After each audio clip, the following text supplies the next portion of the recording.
Yes. Okay. Good evening, everybody, and thank you very much for attending tonight's EAP Education, Skills and Employment meeting. I have one apologies for absent, and that's from Councillor Wendy Brackenbury. The minutes of the meeting held on the 23rd of March 2022. Yeah, sorry, apologies from Leanne. Sorry, Jean, yes. Apologies from Leanne Buckingham, and Jean Addison is acting as a substitute. The minutes of the meeting held on the 23rd of March 2022. Can I sign them as a true and accurate record? Yes. Perfect, thank you very much. And are there any declarations of interest? Chair, I'm a governor at Pengreen. Perfect, thank you. So item 4, which is the update on the Scnd progress, and it's Neil Goddard, please. Welcome, Neil. Thank you, Chair.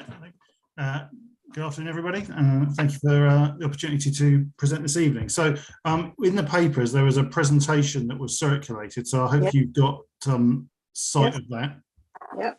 Okay, so I'm going to run through that, but without having it on the screen, I think, if that's okay. Yeah, that's fine. Yeah, okay, excellent.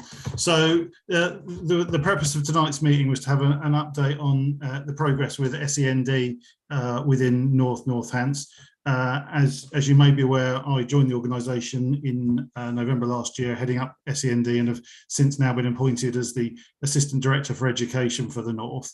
So my role has changed, but there's still a significant amount of work to be done around Scnd. And as I'm sure you're aware, this is one of those areas where we get a huge amount of scrutiny, either through inspection from Ofsted at certain points of the process, or through ongoing work with schools and other partners about how we best support children with Scnd, because it's such a key element for us, and obviously one of our highest priorities in terms of ensuring we are effective in what we do.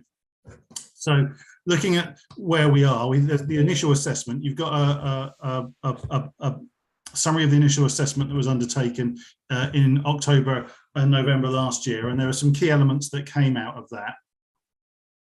And initially, the starting point of that was there was some good evidence of good practice, but that a really key element of what drives a good Scnd service, that is the co-production, the working with parents and other stakeholders throughout the whole process of supporting a child with Scnd, and not just at one part of that, but throughout what you're doing in setting strategy and all those other things.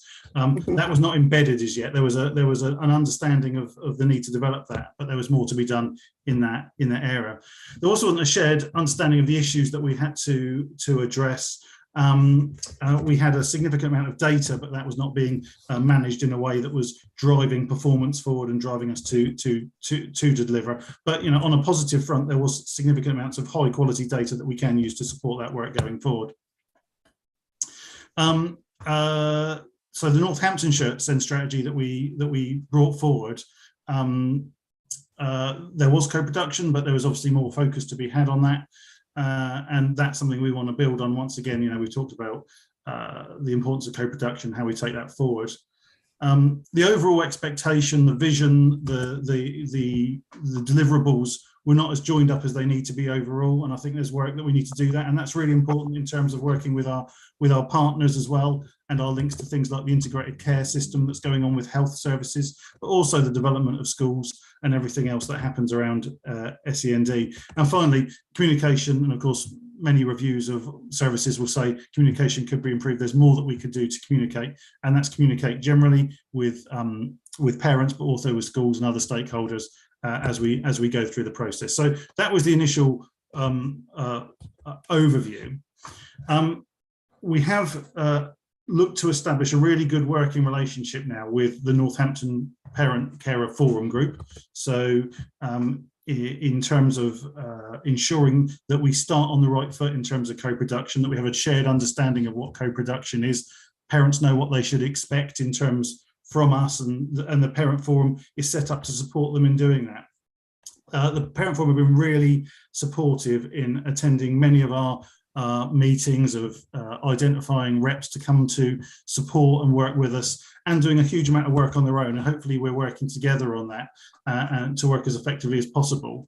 And one of the key groups is the Scnd Accountability Board, which the parent carer group are on, and that brings together all the professionals, the lead professionals in terms of Scnd to drive forward the vision and the delivery plan for what we're doing around Scnd. And as I say, the parent carer forum are absolutely front and centre of that, and play a really key role. The accountability board itself is working well, and we are getting good attendance from partners. It's currently a joint county-wide board.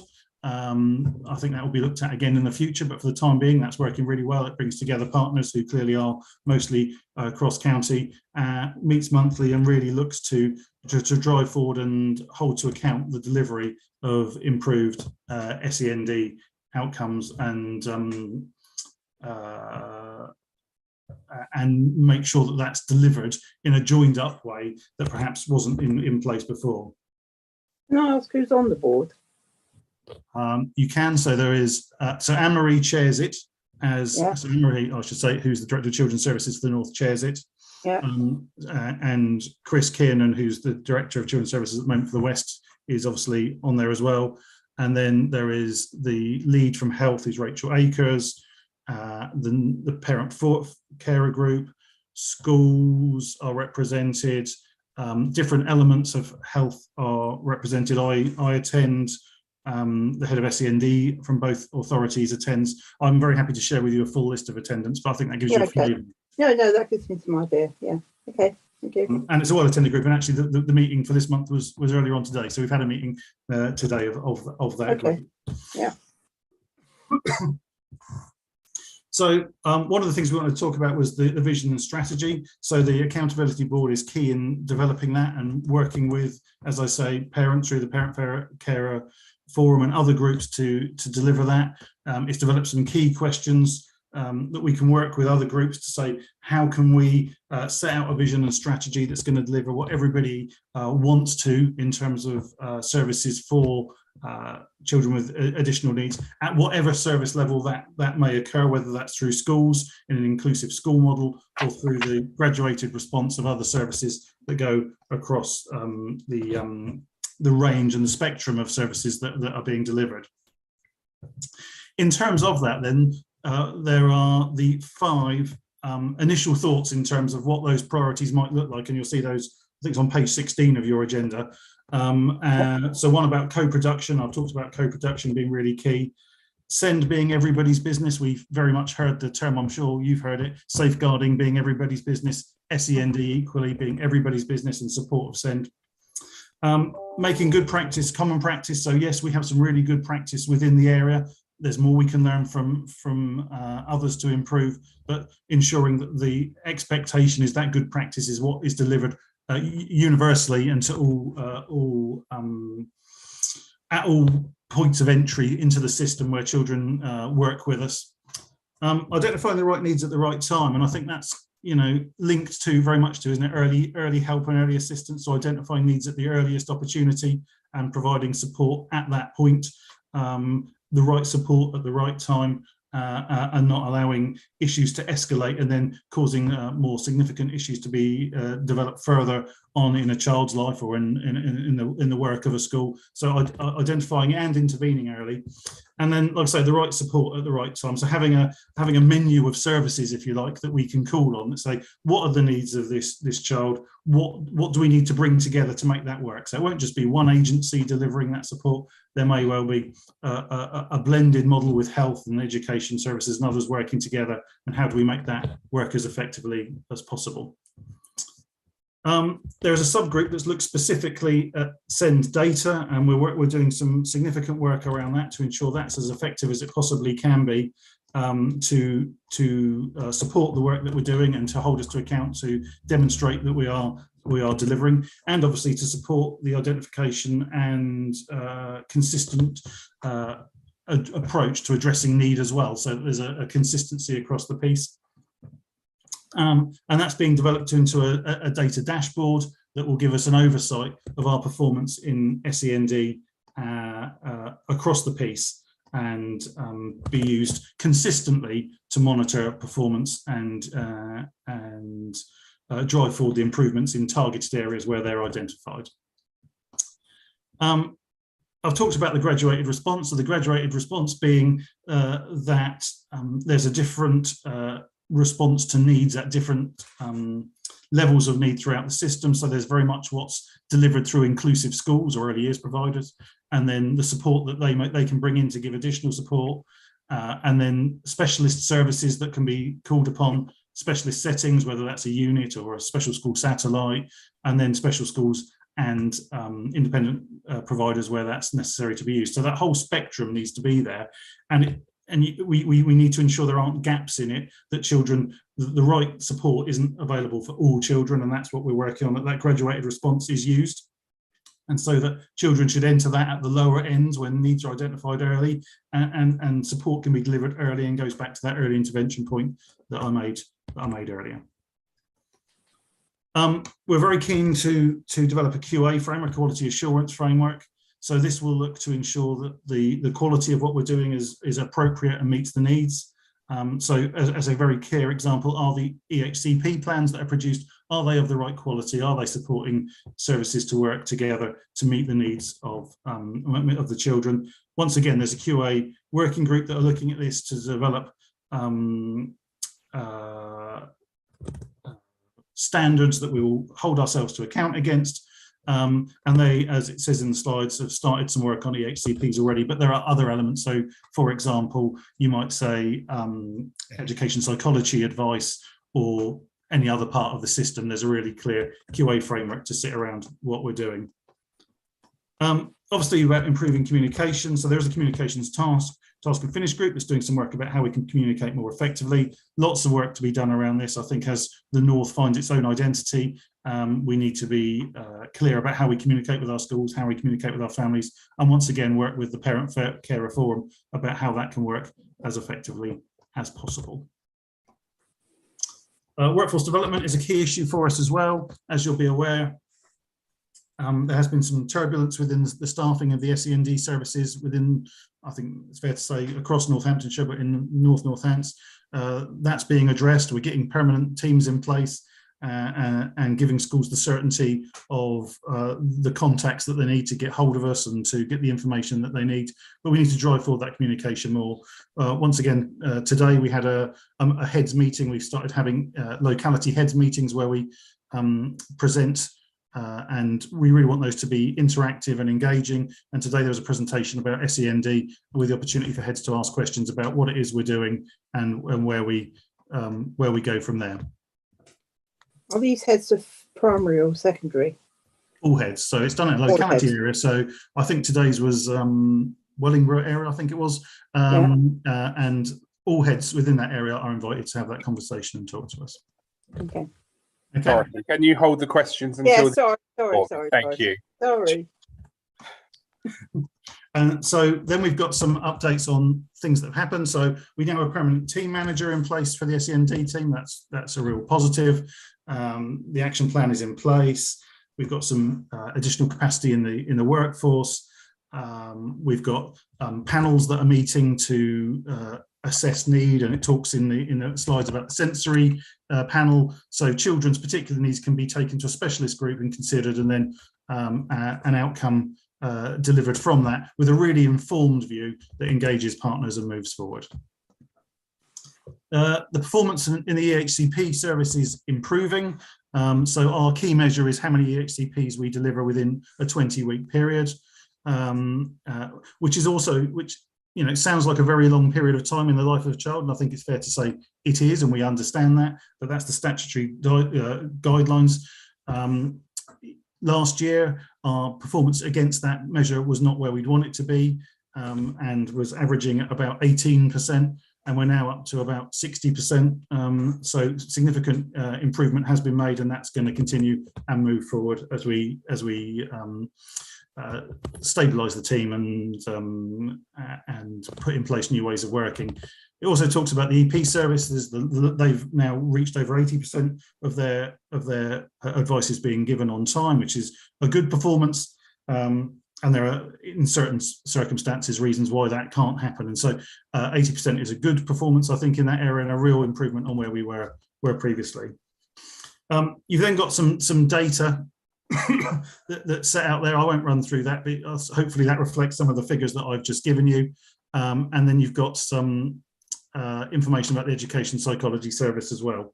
What we will be doing is developing, as I said earlier, a data dashboard, so that we'll be able to give you a consistent data set as we move forward. There's lots of information in what's presented in front of you. We'll be presenting that in as user-friendly a way as possible, and obviously EAP will be part of the performance management system that we put in place alongside things like the accountability board and other routes by which performance will be measured. So overall, and I'm sorry it's been a bit of a whistle-stop tour, but I wanted to give you the maximum opportunity to ask questions about this, because I know it's an area of key import for all of us and for members in particular. Progress is being made, performance is improving. We are moving towards having a clear and strategic plan with some clear and strategic shared priorities in the work that we're doing. There is more work to be done, but I think what we're presenting to you today is a system that is moving in the right direction and has a clear route by which it looks to improve, and a way by which hopefully you'll be able to hold us to account for the deliverables within that plan. So, like I say, sorry I've probably gone far too quickly, but Chair, I'm happy to answer questions on any element of that and respond as best I can. That's superb. Thank you very much for that, Neil. I've got Jean. Thank you, Chair. Sorry, this may be a very basic question, Neil. I've not attended these meetings before, but I would be interested to know, and I don't expect the answer today, how the children's needs have changed, say, over the last 10 years. Is there more requirement for children with, say, autistic tendencies than people, with children with more physical disabilities? Do you want me to answer that, Neil? Hi, I'm Helen Redding. I'm the Scnd consultant that's been working with the local authority around Scnd improvement. Part of the data dashboard that Neil referred to is looking at different types of needs and the growth and decline in different types of needs in different areas. So we're trying to drill that down into localities, not just the whole of North Northamptonshire, so that we've got a better understanding of it. The initial information that's come out of our comparative data with West Northamptonshire is that we are identifying less children with ASD as a primary need, as a diagnosis, than other parts of Northamptonshire. But West Northamptonshire have a significantly higher percentage than other local authorities across England and across our statistical neighbours. So we are drilling down both in terms of primary need, both in terms of the profile of need across our settings and schools, but also the profile of need and numbers for those children who have an education, health and care plan maintained by North Northamptonshire. So all of that data will be in the dashboard, which we'll be able to share with you going forward. Superb, thank you for that. Dorothy.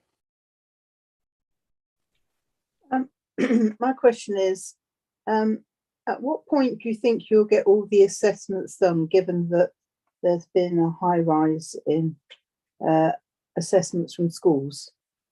So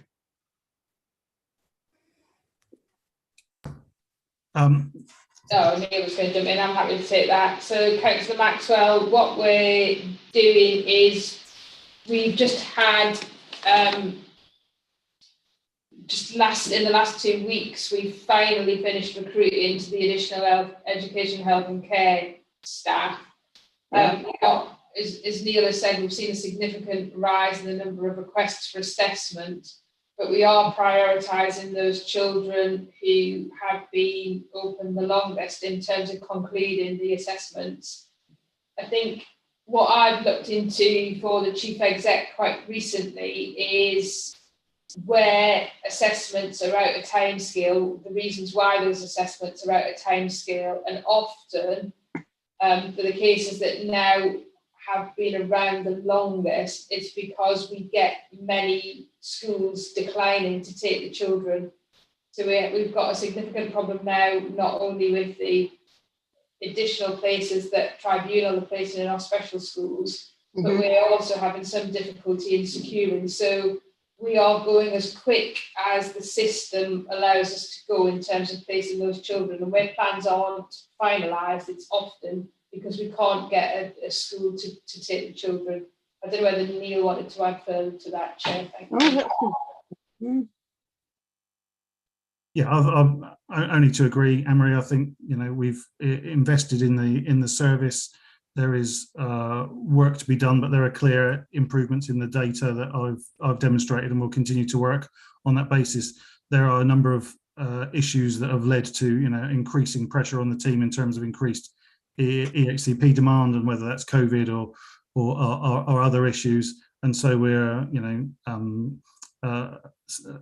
establishing a system by which they can be dealt with within the appropriate timescales, but there's still work to be done.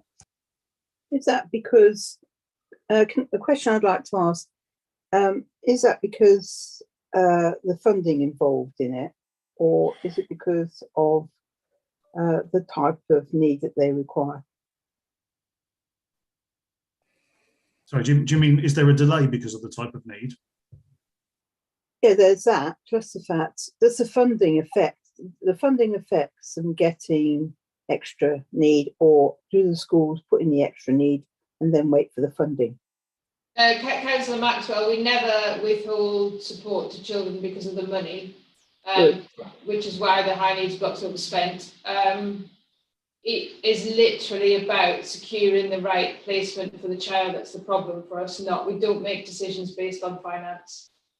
No. Sorry, Councillor Edwards, you didn't probably want to hear that. And do you have any problems in securing enough places? Yes, we do. You do. Thank you. Thank you. Jean. Thank you, Chair. I think it follows on really from Dorothy's question. Is it that the schools haven't got the resources to support the children? Because I know within education at the moment it's very difficult to recruit teachers and teaching assistants. Is that one of the problems? I think that that is an issue, and there is always going to be an issue about recruiting and retaining appropriately qualified staff, particularly around higher end needs. But I don't think that is limiting our schools' ability to meet needs at the moment. I think we're supporting them as effectively as possible. It's certainly not supporting our ability, as Anne-Marie's just said, to put in the support that's needed. But it's not to say, if I go back to the presentation, that workforce development is something that we need to do, and that's the whole workforce, to ensure there is sufficient appropriately qualified staff looking to the future to meet future needs. I think just to add to that, Councillor Addison, I think there's not one reason. I don't mean to be sort of vague in terms of answering the questions, and I hope we're giving you a lot of information, but there is never one single reason why either these children are difficult to place or schools are unable to take them. It's always a combination. You know, should it be a straight line through, then we would put a single solution into the problem. I think it's more complicated than that. So there are many moving parts, but again, we're looking for solutions across the entire system. So that's not just about what we do as local authority officers. It's not just about what schools do in the mainstream or in specialist provision or unit provision. It's not just about the money, but it's a combination of what all of the partners are doing at any given time to ensure that needs are appropriately met for all of our children. So, yeah, a bit vague, but nonetheless complicated. Thank you. I think that the graduated approach guidance that's being developed will provide schools with the toolkit alongside professional development, workforce development, to help them identify the right interventions at the right time. So what we're trying to give them is better guidance, so that we're drawing on the best practice that's having the most impact on children's outcomes and sharing that broadly and systematically with our schools and our settings. So we're really trying to develop that toolkit for settings and schools to help them with that process. Superb, thank you. Dorothy. Given that in September, when the new intake of infants going into primary education, understand that there is a massive amount of children this year who are going to need a lot of speech and language development because of them growing up missing out. Is that something that you're worried about in meeting those needs?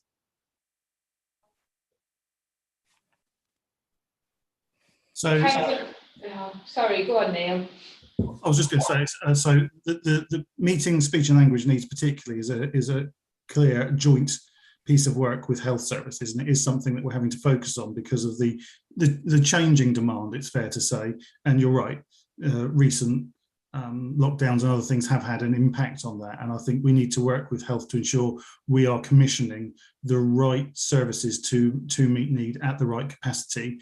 There is a significant demand in that area and there's work to be done, but we are actively working with health to look at how we can, as I say, commission effectively to meet all needs.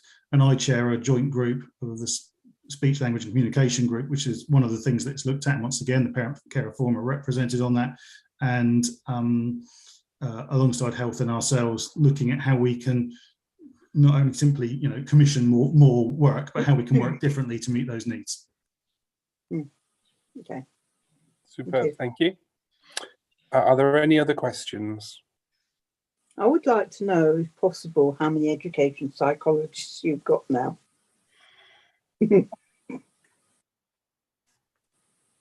Well, Neil, do you have the answer to that one, or? I don't mind that, Councillor Edwards, because I'd be really disappointed if Councillor Maxwell didn't ask me that question. I come prepared. I think what we have in vacancies, we've more than adequately covered in associates. So assume on that balance that we have over-establishment in terms of educational psychologists, which are meeting the increased demand, which means we're able now to do both our statutory work, which we've seen the increase to over 80% done in timescale now, but we're also doing some of the commissioned work that schools are requesting of us. I look forward to updating you further in the future, Councillor Maxwell. Well, thanks very much indeed for that. Thank you. Thank you, Neil, for that presentation. It's good to see that, I think from the appalling 18%, I think it was last year, to getting it up to 60%. I know a lot of hard work has been done, but I also know that you realise that more work needs to be done on this to kind of get it to the magic 100%, really. So thank you and your team for doing that. I will request that it comes back again in probably 6 months' time, 7 months' time, just so we can have a further update on it, because it is one of those subjects which is vitally important, and I know members would like to know what's happening and moving on. So thank you. Okay, so item 5 is the school's white paper briefing, and I'd like to ask Jo Hutchinson, please. Thank you. Can you hear me okay from here? Yeah. Yes. Yeah, that's good. So when I get into this, you'll start to hear some of the phrases from the white paper that you've heard from colleagues on the call today, because there are many golden threads coming from the work that we're doing that we can see in the government's schools white paper. But it's really important to recognise that this paper sets out the government vision for education from now until about 2030, so the next 8 years roughly. It's also important to consider that this paper will be underpinned by legislation. So the government have said that in the coming weeks and months, there'll be more legislation coming out to sit underneath some of the pledges that they've made within the paper. It's also highly likely that the DfE will be consulting a range of views on different proposals outlined in this paper as well. So the paper brings together the levelling up agenda, and you'll hear and see things within the briefing I've given you in the paper itself and the things I'm saying this evening that have been echoed already in the levelling up agenda from the government. There's also a strong golden thread regarding special educational needs, and also some research and knowledge from the government around the work they've been doing to gather information about the impact that COVID has had on our children and their education over the last 2 years during the course of the pandemic. So this white paper places all of those key ingredients under an education lens. And you'll also see that there are threads from this paper, as I say, into the levelling up agenda and the Scnd green paper, which also came out very recently. So the golden threads throughout this paper are excellent teaching. And we know from core research that's been undertaken by the Education Endowment Fund that the government funds, that excellent teaching is probably one of the main things that improves education outcomes for pupils. Another golden thread, and you've heard Neil and others talk about it this evening, is that Scnd is everyone's business. And we're already working within our local authority across our education teams to make it all of our business as well. So we're sharing data, we're sharing strategies, and for example, my team is working closely with Helen and Neil and others in the Scnd team, Nicola as well, to make sure that when we go out into our schools, we're talking to our schools about those Scnd pupils, we're hearing the work that they're doing, we're supporting them with that, and we're bringing information back into the local authority as well. So we're all working to the same end.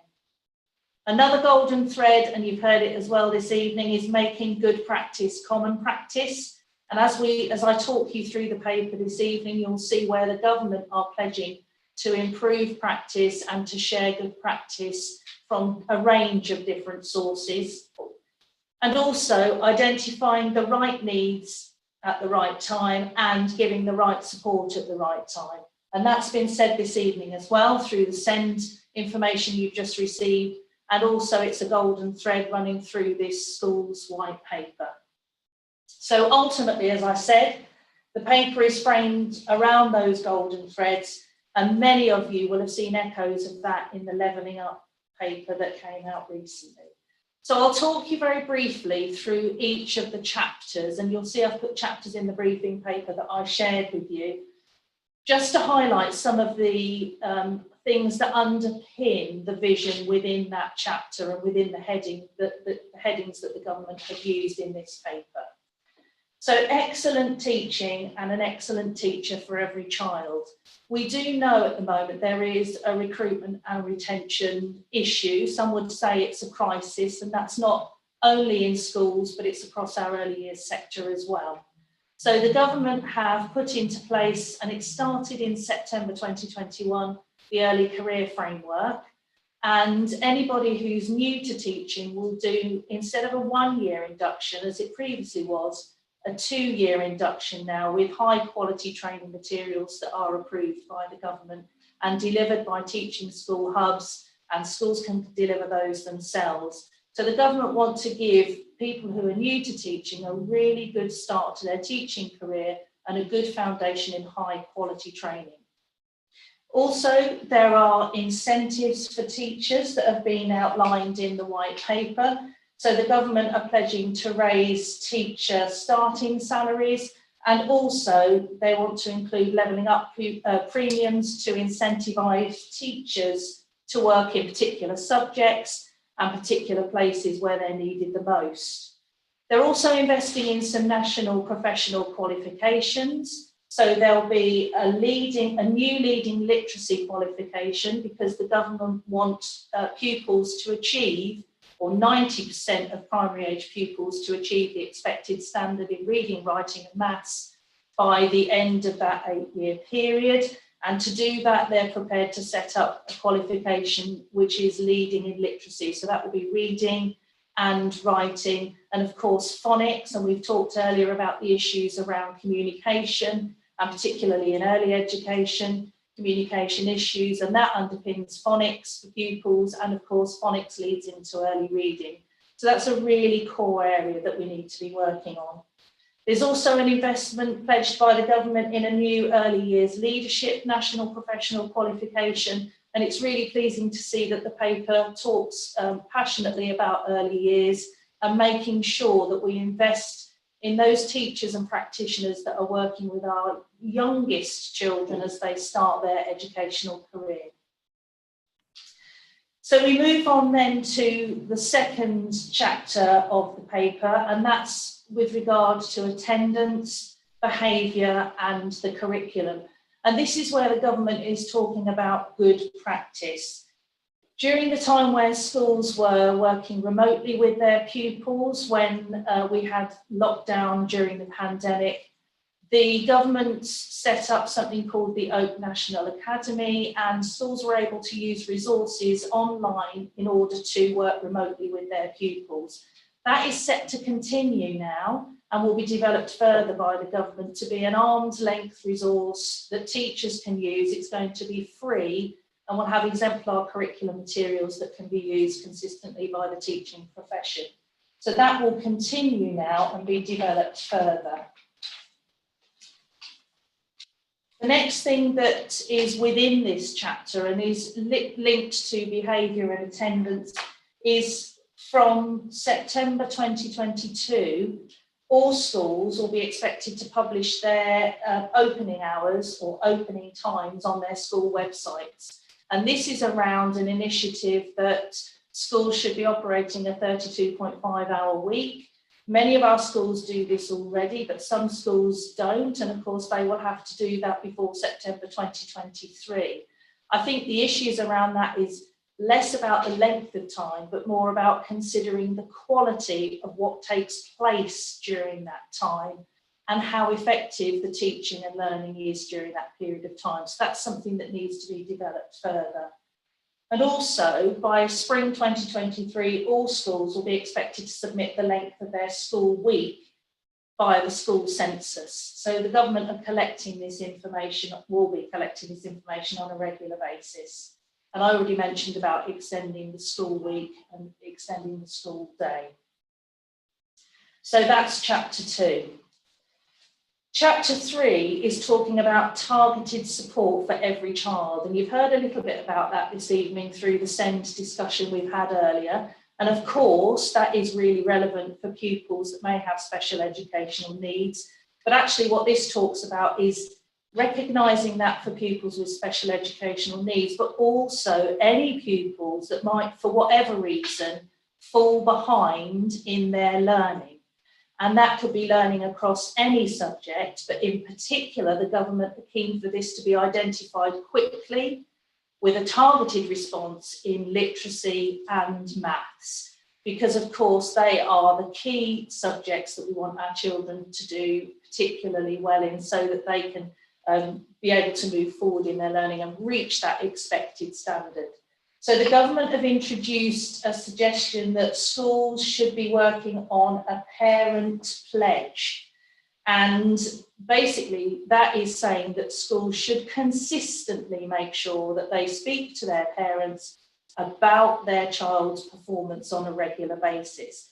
But in particular, if a child is not meeting where they need to be or not able to achieve where they need to be at this moment in time, the school needs to provide an evidence-based approach as to how they're going to improve outcomes for that pupil and get them to where they need to be, get them to the expected standard, and keep the parents updated with that on a regular basis. And many of our schools do that already. But what this does is make it formalised and something that can be monitored and checked as schools move forward with their teaching and learning. The government are also pledging in this particular section to up to 6 million tutoring courses by 2024, with action to cement one-to-one and small group tuition as a permanent feature of the school system. Therefore, that will be another intervention that can support and give targeted support to pupils who need it for a short period of time, hopefully to bring them back to where they need to be. So this section really has an emphasis on Scnd, and earlier in the paper I mentioned under chapter 1 the government's pledge to create Scnd NPQ. And I don't know if I mentioned that earlier, but that again is a new introduction and will help to develop good practice across schools. In our local authority, we're looking at what training we might need to provide for our SENCOs in schools as well. And we've talked about locality forums, we've talked about Scnd forums in locality areas. And these are the sorts of forums that we can use to work together with our schools to start developing that good practice.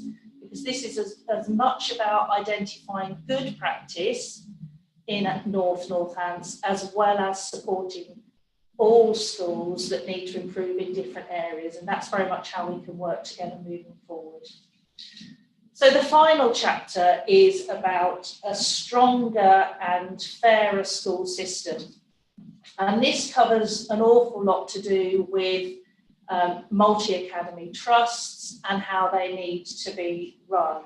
So, or how they can be developed and how there can be a single approach across the trusts in order to ensure that they are focused on improving outcomes for pupils and they all have a consistent approach to that. And of course, we know that in this paper, there's very much an incentive to get all schools to convert to becoming an academy by 2030. And there's a lot of wording in this section around what a strong multi-academy trust looks like and the need for greater strong academy trusts in local authorities. And I just wanted to talk a little bit about what they mean by a strong academy trust. So, as you would expect, defining a strong academy trust is one that delivers high quality education, that has a high level of school improvement, that has a high rate of impact. So, for example, working quickly to improve standards within all of their schools in the trust, and particularly transforming previously underperforming schools. Strategic governance is part of being a strong academy trust, so operating an effective and robust governance structure that involves schools and exemplifies ethical standards, utilising expertise and skills on its boards, having strong and effective financial management, so prioritising the use of resources for the purposes of improving pupil outcomes, and having a strong workforce, so making sure that there's a cycle of training, recruitment, developing, deployment, etc. So that's a brief skip through the 4 chapters, but I just wanted to finish by highlighting what that means for local authorities, because you will have read in the paper, and I'll introduce it today, that there is a mention in there that local authorities could become multi-academy trusts themselves. And we're still waiting to see what the government thinks that might look like. And we know that there's hopefully going to be greater clarity on that coming out very, very soon. But that's certainly something that we've never seen before and is a very interesting addition to this school's white paper. So briefly, councils have a crucial role to play, and very much still a crucial role to play in education, from ensuring that every child has a school place to turning around struggling schools. Councils have a continued role at the centre of local education system with powers to match their duties. Councils, as I said, will be allowed to set up multi-academy trusts, but we don't know quite what that will look like at the moment. Councils are being given direct powers to direct all schools, including academies, to admit pupils that are out of school and make sure that they are back in the classroom as quickly as possible. There's a proposal to introduce a duty on parents to register homeschooled pupils, and additional support to keep children with special educational needs and disability in mainstream settings will be crucial. And again, that's echoed in the Scnd Green paper. So what that means for us is really what you've heard this evening, in terms of we will continue to work and develop our Scnd area of Scnd within the local authority with our schools in the different local areas, locality areas across Northamptonshire. We will continue to work together collaboratively, both inside the organisation and with our schools outside the organisation. And we're very much focusing on that quality, high quality of communication, And that co-production, not only within the Scnd development, but also with us as a school effectiveness team, and the way in which we work with our schools moving forward, identifying good practice and working together with our schools to support any areas that we need to improve.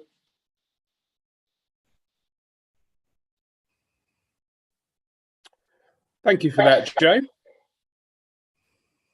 Do we have any questions? Lee. Thanks, Chair. Thanks, Jo, for that really, really comprehensive. I just wanted to highlight something that we, that I know we recognise, but that really needs pointed out. It's a sector I happen to be in, and that's the Oak National Academy.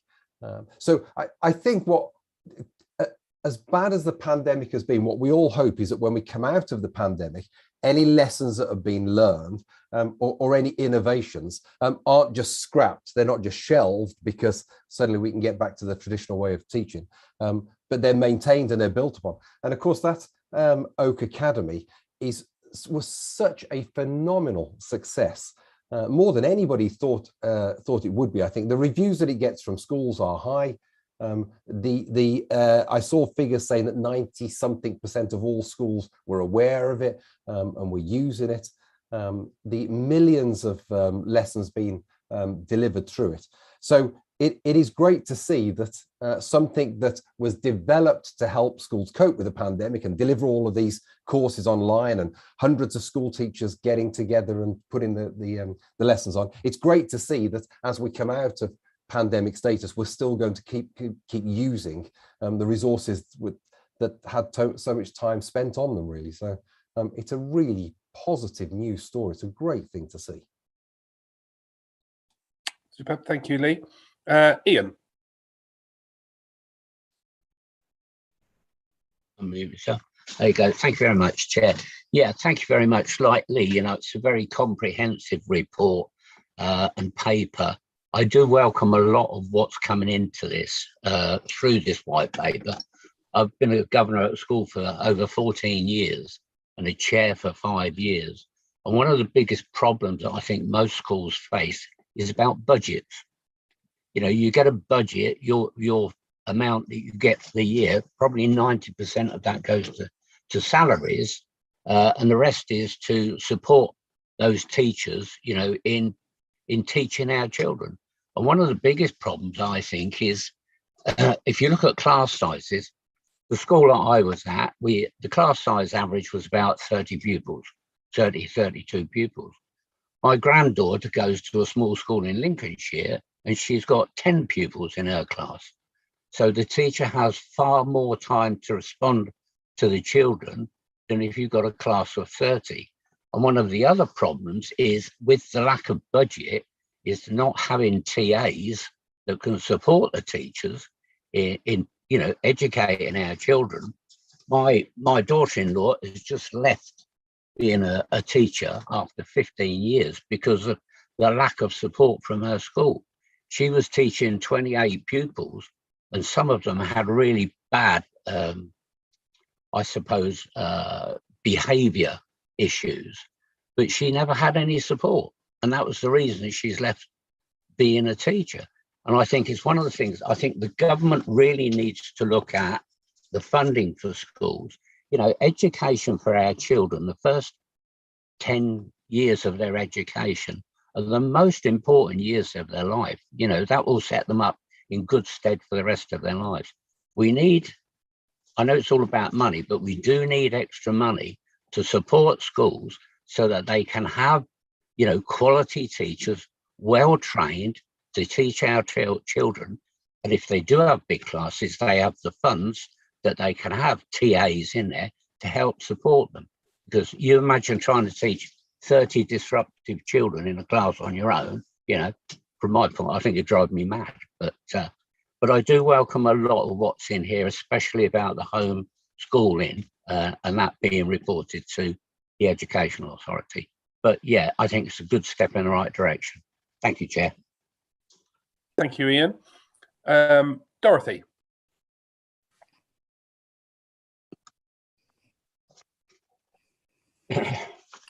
You're on mute, Dorothy.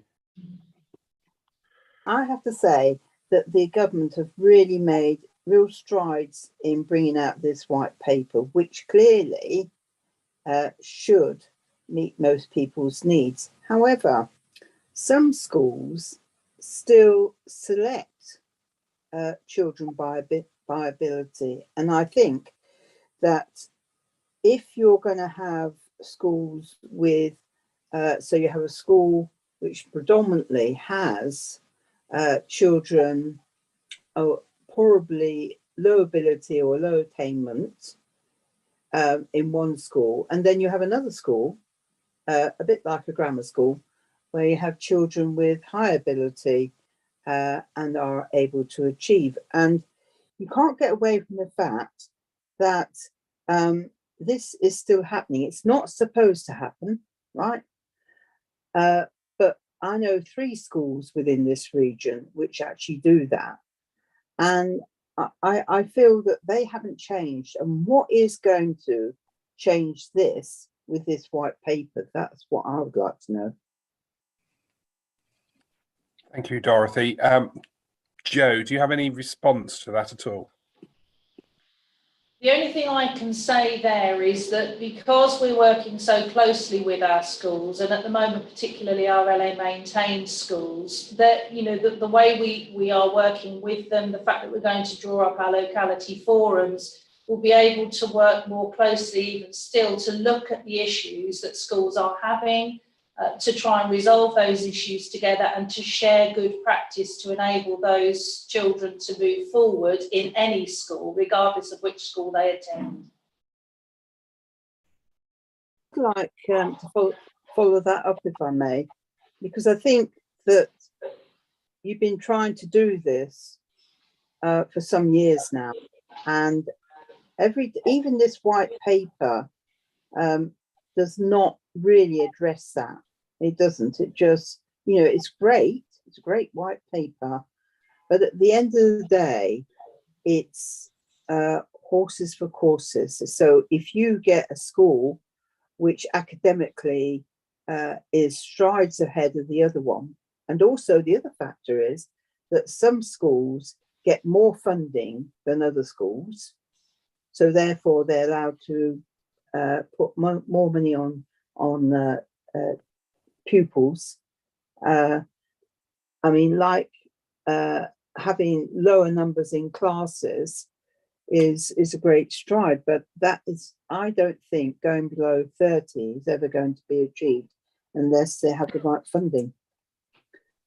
So do you see yourselves in trying to make sure that everybody gets equal treatment or equal education, I should say, in the future?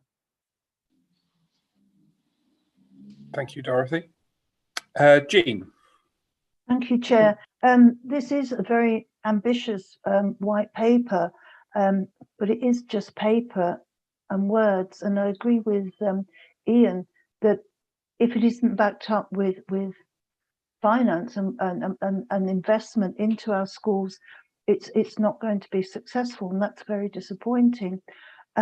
We all know that it's very difficult to recruit teachers into the more deprived areas.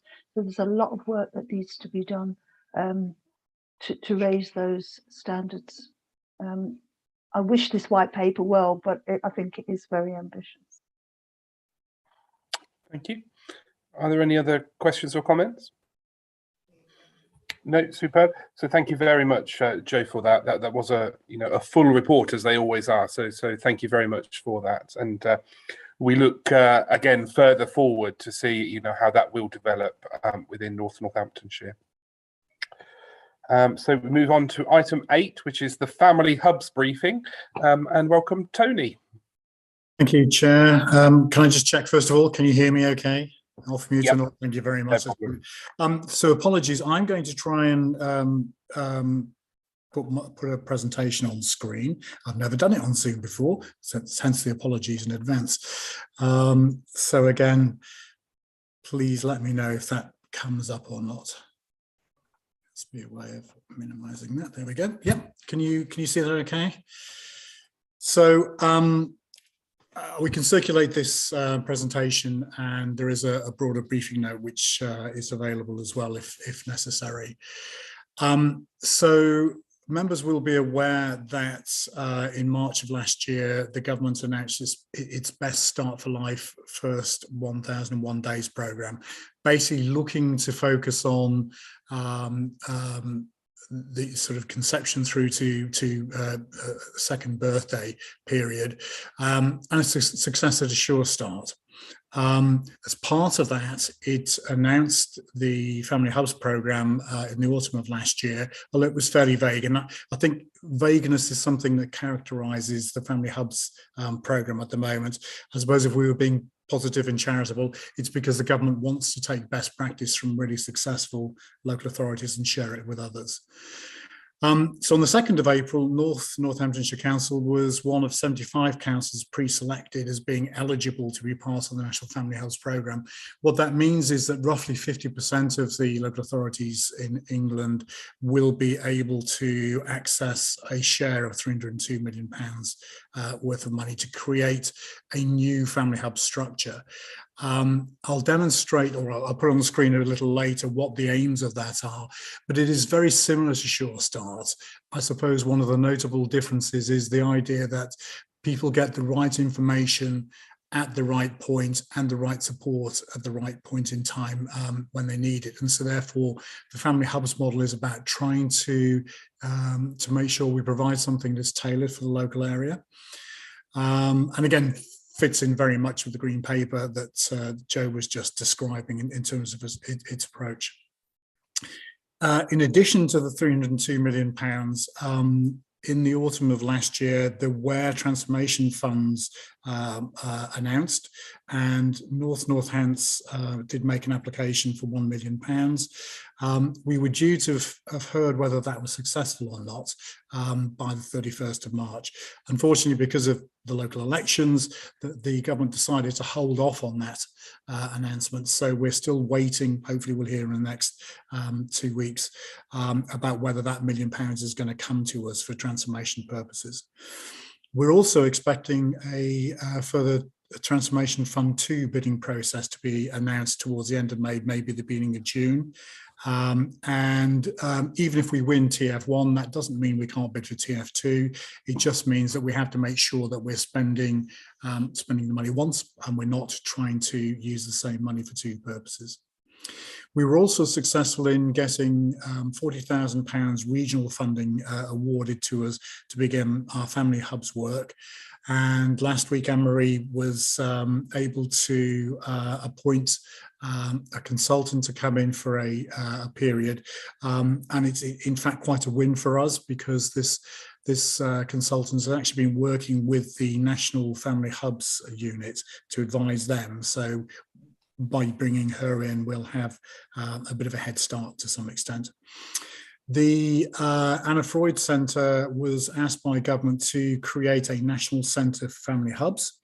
And the aim of that is to support the 75 nominated or pre-selected councils to develop family hubs in their area, and to share the best practice that already exists or will be developed, but to make sure that we are engaging properly with our local needs, our existing local service structures. The way the funding is allocated is on the screen. So the core funding for the 75 local authorities is 81.75 million. So I think we could quite confidently expect at least a further £1 million of that, whether TF1 is successful or not. The £100 million is allocated for infant parent mental health support, with a further £10 million for publishing the Start for Life offer. It's about trying to make sure that local parents know what we're doing. £50 million for breastfeeding support, £50 million for parenting programs, which I think is just so crucial. And very interestingly for us in Northamptonshire is £10 million for workforce pilots in a small number of local authorities. Speaking a week or so ago to the National Centre for Family Hubs, I found out that their guidance and advice and support had actually been provided on workforce development by Northampton University. So there's a very, very strong chance that most, if not all, of that £10 million will go to Northampton University. And of course, we'd be well placed to offer to work with them to develop the workforce. And again, fits in very much with what Joe was saying earlier on about the importance of local workforce development. And so I think this is a fantastic opportunity for us. There's an additional £24 million for home learning and recovery programs. So one of the things I think it's worth me saying is that while this notionally is 0 to 2 years, there are also, obviously, particularly for the £24 million HLE, obviously that is for ages 3 and 4. And of course, one of the considerations for the council is whether or not we want to use the family hubs opportunity, the investment that might be available to us, to actually look at something like a 0 to 19 approach. We obviously would have to account for how we're spending the money on the early years area, but it does seem to me to be a really strong opportunity. The national vision set out by the government is, as out on the screen. I think one of the things I haven't commented on so far is the centrality in their thinking of involving parents and carers. So co-production approach is absolutely central, and one of the key things we'll be measured on is how are we engaging with parents, how are we getting their voice represented in what we develop. NHSX is about data sharing across different agencies. So at the moment, I understand from the National Hub, a very common challenge across the country is that different agencies work with parents and still rely on red books and black books and things like that. And there isn't a consistency of transmitting information, particularly when there is a crisis developing and a support need coming forward. Again, one of the themes for the meeting today has been reference to integrated care systems. So of course, this gives an opportunity for us through our ICS work before it gets implemented in July to begin to encourage our health colleagues to work through the family hubs model, and I don't sense any reluctance for that to happen at all. I should also say that the 75 councils that are selected and the £302 million is for the current spending review period. And one of the things that I think there's cross-party support on apparently is that the next spending review will have further money for this if we can demonstrate, we can track and demonstrate the success of the family hubs developments in the 75 areas. That isn't just the remaining councils being brought on board, but it's also, if you like, the succession plan for what we might do locally in Northamptonshire. The kind of areas, action areas that are being required by government are on the screen now. They're not telling us what to start with and what to prioritise. They're very much saying that they want to see the product being seamless support for families and a welcoming hub for them, and a place for families to be able to access the right information at the right time. They do focus on workforce development and how agencies can begin to work more closely together. And there's something there about leadership for change, which they're actually referring to as demonstrating the success of this. But I think very much it fits in with the ICS developments as well. There was, in putting the Transformation Fund 1 bid together, a Family Hub steering group created, and the membership is on the screen now. It's quite comprehensive, but there are some fairly obvious sort of errors. We've got a large early years provider network across North Northamptonshire. We have Pengreen representing maintained nursery schools, but the other 3 maintained nursery schools may well want to be involved, and I think other childminders and other service providers would want to be involved as well. We also need to transition from the steering group, which was set up to develop the bid, into something that has clearer governance and consultation and involvement requirements as well. The immediate next steps for us going forward are, we need to understand what the problem is in North Northamptonshire. What is the problem we'll be looking to address? So our evidence base, working with partners, and as I say, in consultation with families and carers, is going to be very important to us. One of the key criteria the government is saying for us to be able to attract funding is to get member approval and commitment to doing this. And that will include a fairly clear agreement about what a family hubs model might look like locally.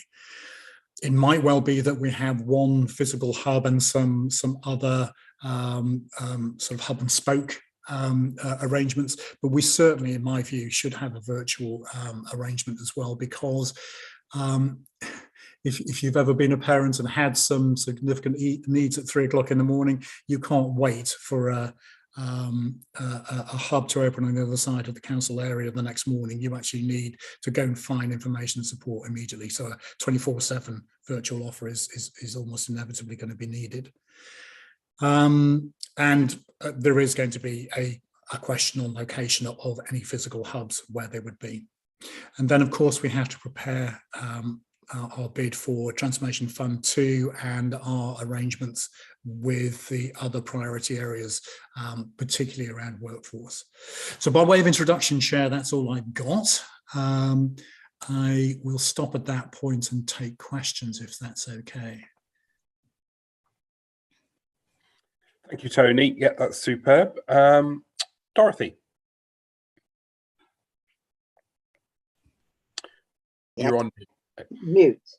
I think this is really good, actually, for the county, that we've actually got this funding, and I can see this age group using it quite a lot. Will all nurseries be involved in this, and both private and state nurseries in this family hub idea?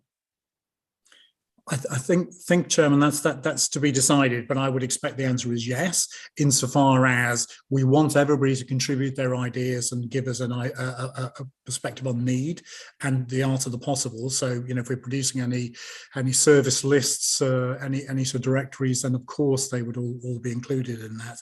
So I think the idea is to be as comprehensive as possible.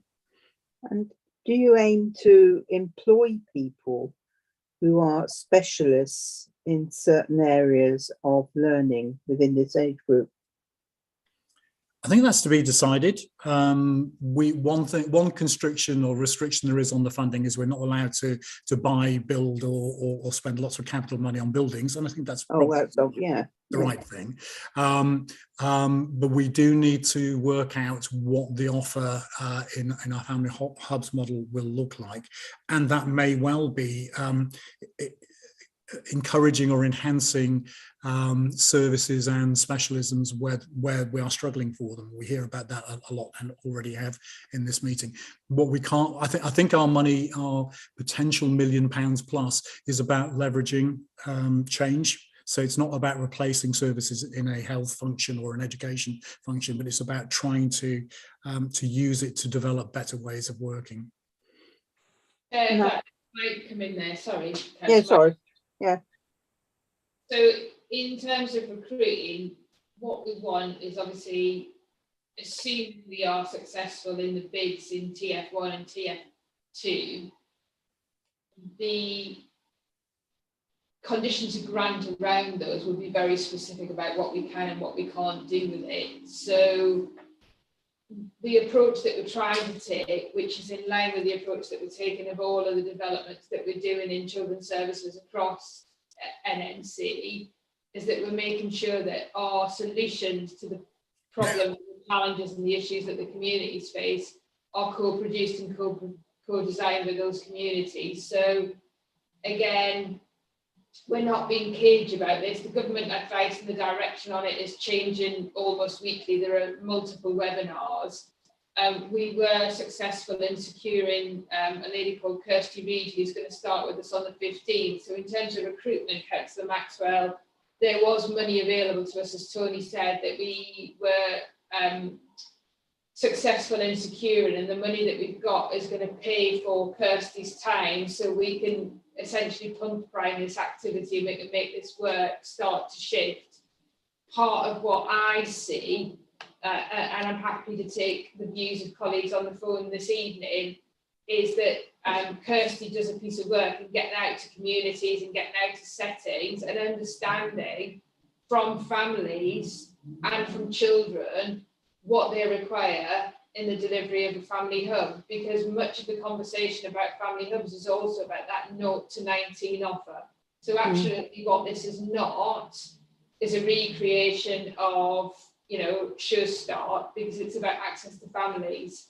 And we also need to align what we're doing with family hubs, with local authority hubs, with community hubs, with health hubs. Hub seems to be the word at the moment, I think, on most agendas. We also need to be cognizant of the levelling up work and how that all fits together. It absolutely aligns to the green paper that Neil and Helen can talk about. It aligns to the white paper that Joe's just talked about. So actually, much of what we're trying to do is to get a community-led response to issues, and we're responding then to the community. So we're that broker between what the community are telling us that they want and what the government are saying that they're prepared to provide to address those needs. And we're the man in the middle that's trying to make that happen. And do you see access? So I'm thinking of in this part of the world, we have lots of villages and they don't get access to certain things because of no transport. And they do tend to get left out. Do you see this aspect meeting their needs, so that they, I would say, yeah. Councillor Maxwell, I think in part, Tony picked up on that. We have to, it's 2022, we've had an unprecedented couple of years. And in that time, what this isn't as a response to COVID, but actually what we must ensure that we do is to learn and take heed of some of those lessons that we had at the hands of COVID. And part of that is how well communities access a virtual offer.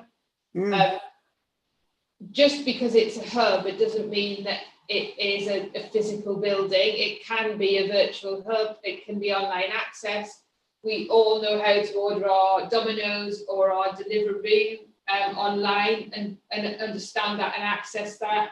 We know how to access services. If you work Monday to Friday from 8 till 8 and you need to access some of those services, you need to do it outside of office hours. So, that virtual offer is absolutely essential to us. And it's not a new thing, because colleagues will be familiar, I'm sure, that the local offer from an SEN perspective has always been a virtual offer.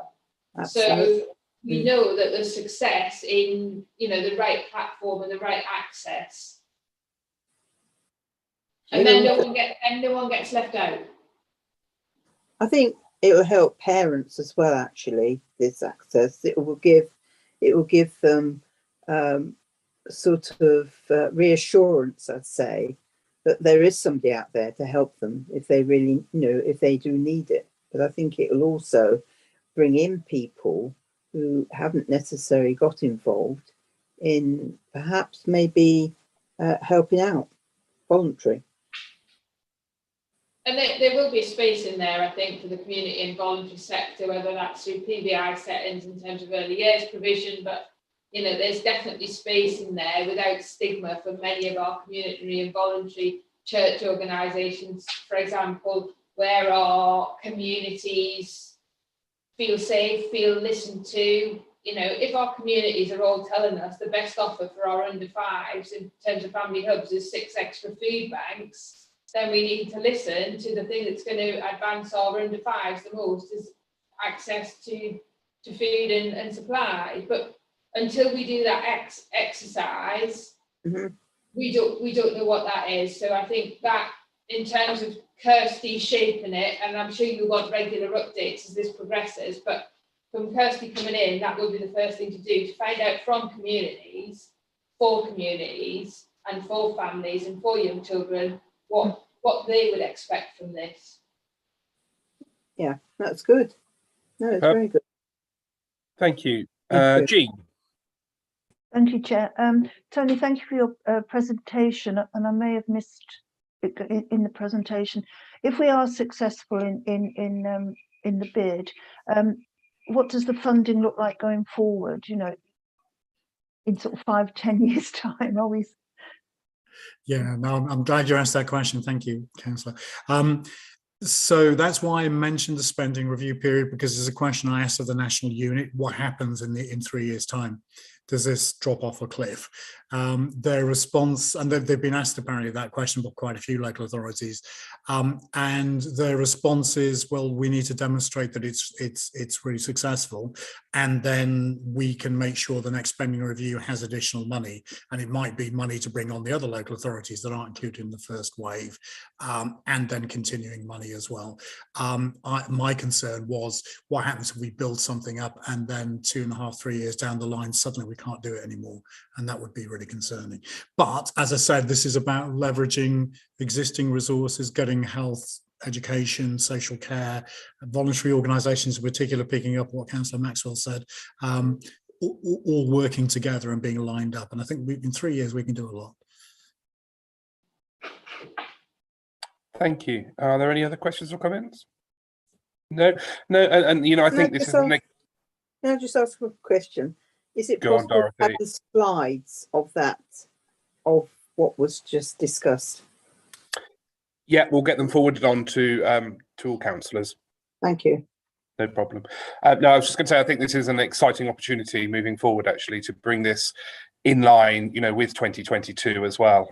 Like you say about the virtual presence as well as the physical presence, because, you know, we need to have a mixture of both, so that all people can accept it. So, yeah, I think this is really good. Thank you very much, Tony. And I look forward as well with, I forget the lady's name, Anne-Marie, that has just been appointed, going out there in the community and actually seeing what the community wants. It's not about us telling them what they can have. It's about, you know, what they would like. And I think that's really important as well. So thank you. Okay, item 7 is the forward plan of executive items, and that's democratic services. Yeah, that's me. Yeah, you've got the forward plan in front of you. There aren't anything specifically related to this executive advisory panel on that forward plan at the moment, but one item will be coming through shortly, which is the amalgamation of Alfred Street Junior School and Tennyson Road Infant School. Yeah, so I think the first consultation finished on Sunday, I think it was. So I'm sure a report will be coming very probably actually to the next meeting, to the EAP on that. So and then to executive. So yes, that's fine. Thank you. Okay, and then we've got a forward list of items for the EAP. Yeah, which you've got in front of you as well, and the Alfred Street Junior School in Tennyson Road is on down for your next meeting in June 2022 to provide a view as part of the formal consultation process. Superb, thank you for that. Is there anything else anybody would like to add on to future items? I know we sometimes have 1 or 2 different things coming back as reviews and just an understanding about where we are with them. But if there's anything that anybody particularly wants to have a report on, then, you know, drop me a line, or, you know, and then we can add it on to it. Could we put a standing update on family hubs while this progresses until we've got a more robust plan about next steps, if that's all right? Absolutely, absolutely, yep. And could we look at children who aren't in school? And Home how- education or education, or children are just not in school. So they're not in school and they're not getting educated either. I think we can have a report on that, Dorothy. Yes, Yeah. no problem.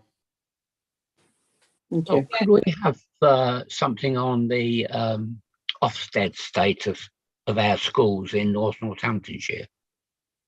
Yeah.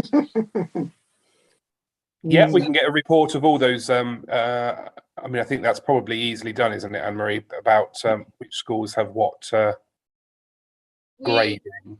We'll also, Chair, send out, I know we said it the last time, but if Joe will send to Democratic Services the local authority interactive tool, and then councillors can look at that at any point and they can see the Ofsted ratings and GCSE results and all the rest of it on there, which would be helpful. But Joe can bring a report back. I think that there have been some real good news stories in this academic year, and I think there are some successes that we would want to recognise and celebrate. So Joe will do the schools status, and Imtiaz and Nicola will do the children who are not in education. Okay. I'd appreciate that. Thank you. Thanks. Thank you. But no, if you suddenly, get home later and think, oh, I'd like to look at that, then just drop me a line and we can add it on. That's not a problem.